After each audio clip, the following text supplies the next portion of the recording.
What's up, YouTube? Welcome back to the channel. My name's Dustin, and around here we like projects and chasing critters. Somehow that's not hard enough for me, and I like to vlog about it, take all the stuff that I get and put it together and throw it at you, my 6,000 subscribers. Thank you very much. If you're not part of the community, go ahead and subscribe, because like 90% of you aren't even subscribed. You just find me randomly, which is crazy because I've got like 300 uploads all about building stuff with my hands and chasing critters. And you like that stuff, so why aren't you a subscriber? All right? This is a hunting video. I didn't start as a hunting video, but it turned out as a hunting video. Look, I realize that you are used to watching hunting videos that are perfect. I'm not one of those people. This is not one of those channels. Everything happens here is completely transparent, and I make mistakes. That being said, I share those mistakes so you don't make those mistakes. All right, that's enough. Y'all go watch the video. When we come back, I have a walk-in cooler, and we're going to go out there and look at it, talk about shot placement. We're going to talk about structural integrity. Thank you, Carbon Express. And we're going to talk about all the things that I did wrong and the things that I did right. I'll see you in a little bit. Archery is seldom perfect. Bow hunting, moving animals, is hardly ever perfect. I've been bow hunting Indiana whitetails for 29 years. And the ones that I've harvested that stood broadside, took an arrow right where I wanted to put it, stepped over there 20 yards and fell over, I could probably count them on one hand. I wasn't even planning on making a video. I just, was excited to be in the stand, playing on my phone anyway, and little buck come in. I decided to video him.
Well, just so happened, what that little buck did is the exact same thing that the big buck does, only I didn't have a shot when he was out in front of me until he was right in front of me.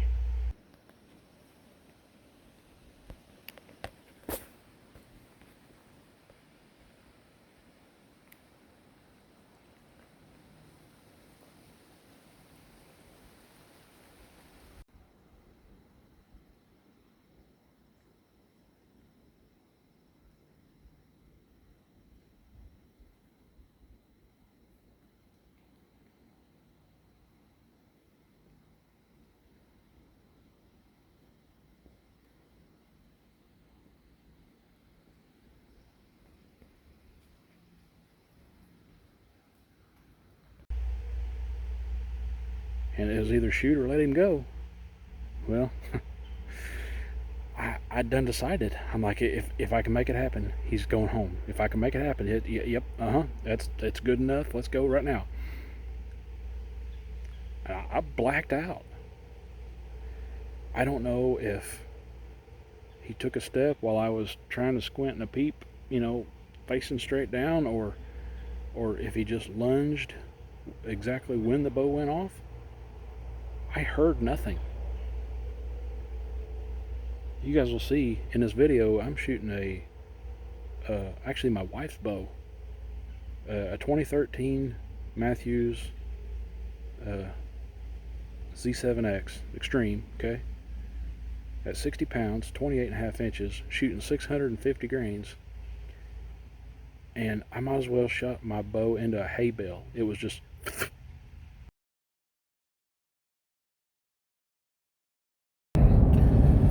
so last night didn't go real well. It's 8:30 and I'm driving back to go look.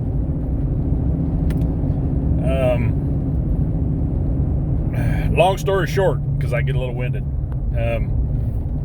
deer's coming across the food plot, and you guys seen on the video there, I knew the deer. When I saw that crab claw, I knew the deer. I knew he's probably 2.5 years old, 180 pounds. You know, everybody has the choice whether they're going to shoot or not, right? I'm kind of kicking it around. And he gets over there and gets close enough to where I can see. I like the way he looks. So from the time I turn the camera off, I'm shooting this deer. That's pretty much it. Well, he zigzags across the food plot there a couple times, but all them sumac that are right there in front of me, like, I'm not going to try to shoot through that because I know that the shot's going to get better. Well, he never turned around and went right back to the scent that was out there in the middle of the plot. He turns and he comes right the same line that other buck did, right in front of me. And I shot him like 6-7 feet at the base of the tree, 20 foot down. I don't practice that shot. I used to. I've killed a few deer that way. But this one, so the arrow went in a couple inches lower than intended, and it ended up going directly in the armpit. So much so that I don't think it went inside the chest cavity. I'm shooting 650 grain, 1 inch wide single bevel, 2-blade broadhead, sharpened to a mirror finish. And like it was just like I shot it into a bale of hay. There was nothing stopping it. But I've yet to find the broadhead or the arrow, so that's kind of confusing. I'm sure it probably hung, and then when he took off running that 40 yards, he probably kicked it out, and it's probably off one side or the other down through there. Just ain't found it yet. Was getting a little dark, but so I tracked the deer for like 200 yards. Oh, okay, so initially I didn't track the deer at all. I went back to the truck and got rid of some stuff, and then I'm like, okay, it's been like 45 minutes or so, we'll go back. And so from my stand to the truck, we're talking like 150 yards. So I go back, I get on the blood where I left it, which is a few yards from the tree. And the blood that I took a picture of right there, that was where he'd stopped running 50 yards and walked another 50 yards and stopped again, and that was the picture that you got. But he did that 4 more times, and so I stopped after 100 yards or so of tracking.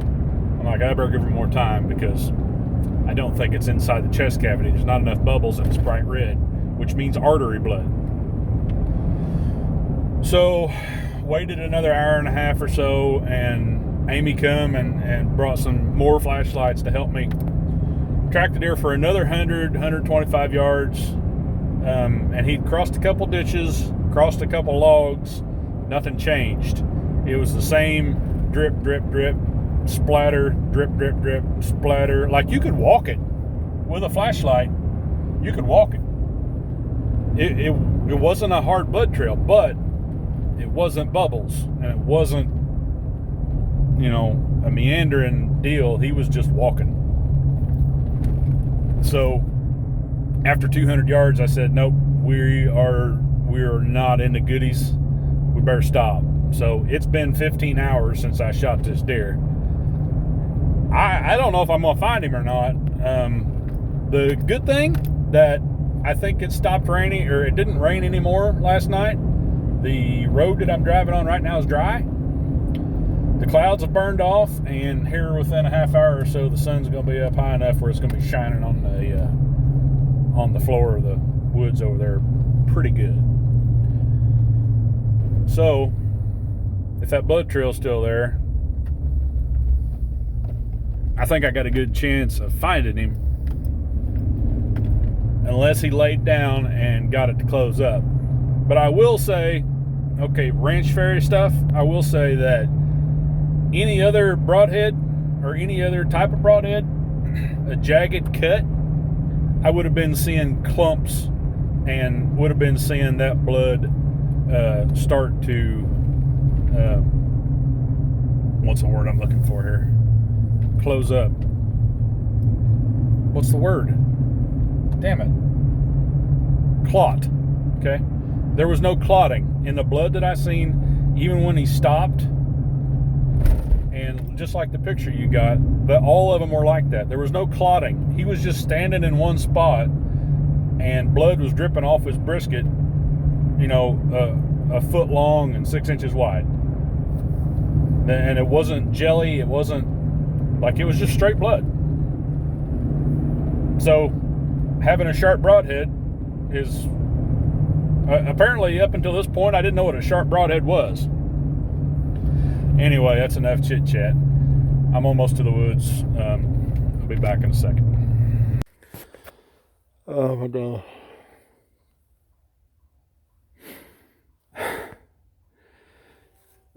Check this out.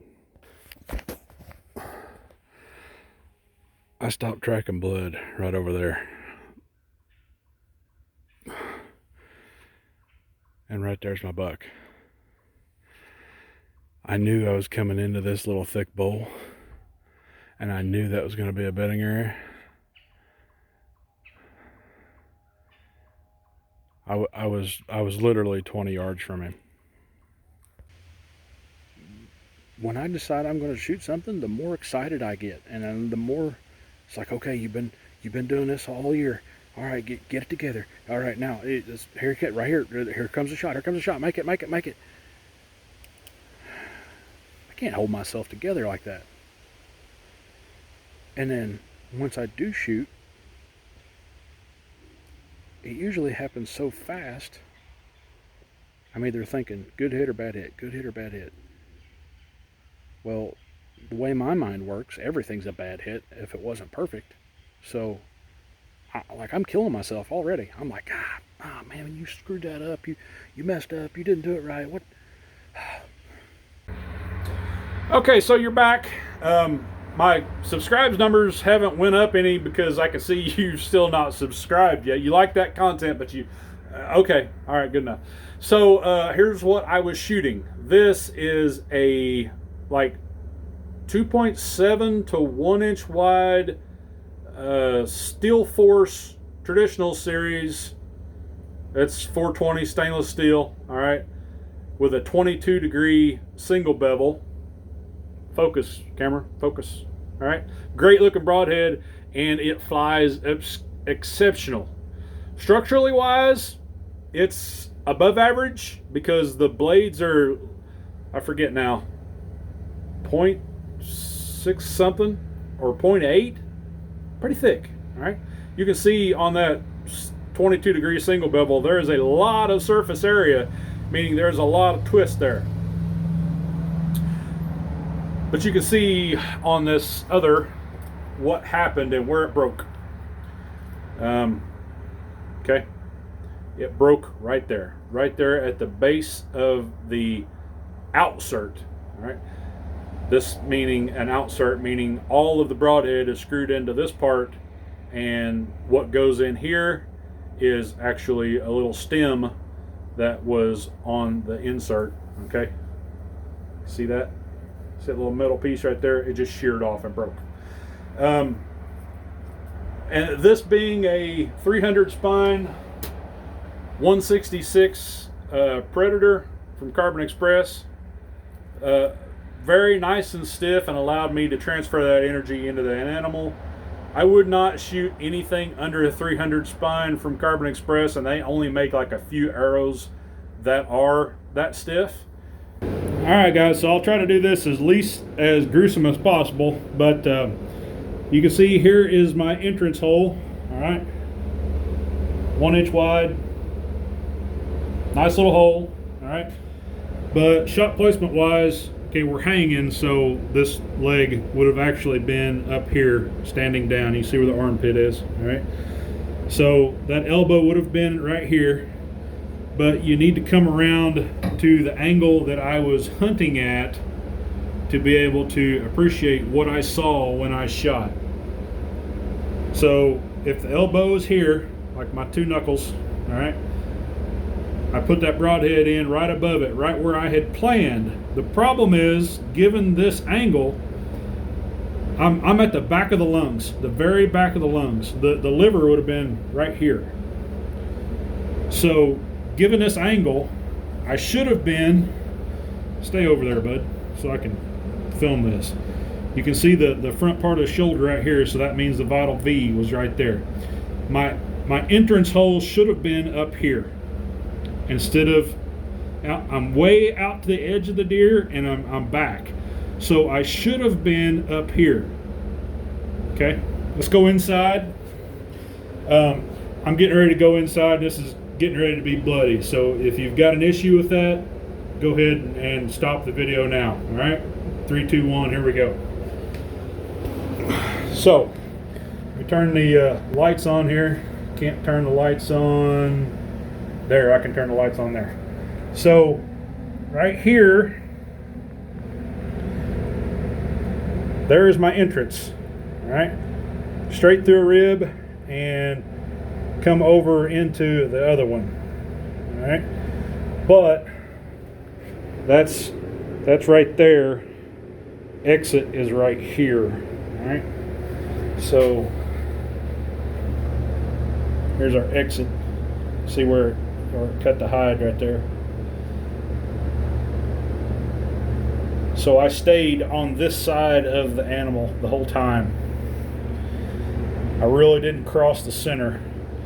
Ideally, my exit would have been over in this area somewhere. Things that I did right. I appreciated the time that I was in the tree, and appreciated the fact that that buck got me excited, and I put the phone down and I decided to shoot.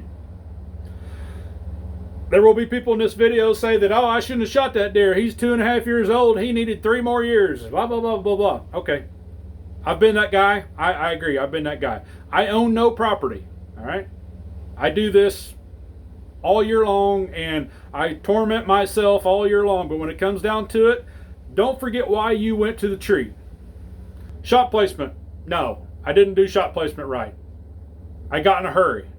I didn't do that right. That's wrong. I probably shoot a bow more than 99% of you, okay? When I say in a peak season I shoot 1,000 arrows a week, I seriously shoot 1,000 arrows a week. I realize that's hard for people to swallow, but when it comes time and you get in a hurry, you can take all that experience, all that effort, you can take it and throw it, try it out of the tree stand, because it's not going to do any good. And I did. I got in a hurry, I got excited, and I shot. Placement, what I should have done. Okay, hindsight's 20/20, but this is why we're sharing the video. That straight up and down shot, 1, it's not where you think it should be, and 2, it's under 20 yards, but it's not where your 20-yard pin is either. Okay, it's actually lower than that. Like, there are 3,000 things that you need to think about in that moment, and I didn't think about any of them. All I was thinking was shoot. All right, so I did that wrong. I got in a hurry. Then I got in a hurry getting out of the tree stand. Deer runs off. I'm listening. 20 seconds. I don't hear a crash. Okay, where's the bow rope? I'm getting out of this stand. And I got down and I'm like, okay, well, I shot him right here, so let's look for blood. literally not 5 minutes behind him. And I'm looking around and I'm thinking, what the hell are you doing? Get out of here. Go to the truck. Leave this stuff alone. That was a good thing that I did. I stopped. I started to come back to reality and I stopped. I phoned for help. I text my wife because cell phone service sucks. I need help. Bring flashlights. Now, a lot of you are going to think, man, you text your wife? Yeah, I did. My wife's been bow hunting for 20 years. She has more experience than most of the people that I have close to me. She is a complete asset. And not only that, she's there. She'll come. So I did a good job by calling her. I talked it over with her. She got to listen. That was a good thing. She got to ask questions that I wasn't thinking about. You know, was it quartered? Was it, you know, where's the exit? Did you find your arrow? No, it was bad. No, I don't know. I'm blank right now. Wait a minute. Maybe, you know, so we had that conversation. That was good. Went back in, found blood. It was the same, meaning that it didn't open up, or he didn't, you know, take off running, or he didn't start bleeding more or less. It was the same. That was good. But I stopped. After another 100, 150 yards, probably 200 yards total from the tree, I stopped. That was a good thing. Because I know at this point, even if the deer was running, if it was good double lung hit or good towards the front of the lungs hit where it's, you know, a lot of blood and a lot of bubbles and he's choking on his own blood, the deer would have laid down by now and died.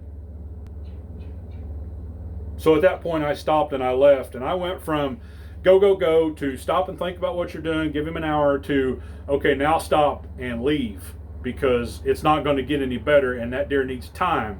The biggest asset, you get anything from this video, the biggest asset that you have after shooting an animal is time. All right, it was going to get down to 42 degrees that night, and that was a big deal.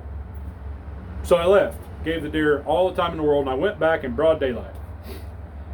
Was able to find the deer, obviously. But all those things were good. I talk about structural integrity. I really believe this was fine. This was good enough. I believe that this broke off after the shot. Obviously, it was after the shot because it made it through to the belly. And that torture from running, and I probably believe it's broke off in the ground. Yeah. I'd love to see your comments and your thoughts throughout all of this. I apologize for it being long-winded and being a complete deer hunting story, but it's the truth. That's what happened. Hopefully I will grow from it, and hopefully you never have to experience it. If you don't know by now, deer are up and doing their things, and you need to cash in your vacation, because you don't work your ass off all year long just to look at other people's pictures on Instagram. But if you do, here's a few more of mine.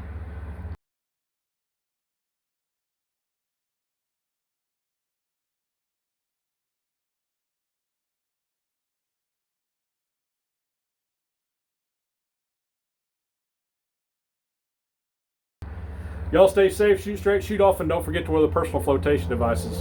And I'll see you out on the water or in the woods chasing critters. Love y'all.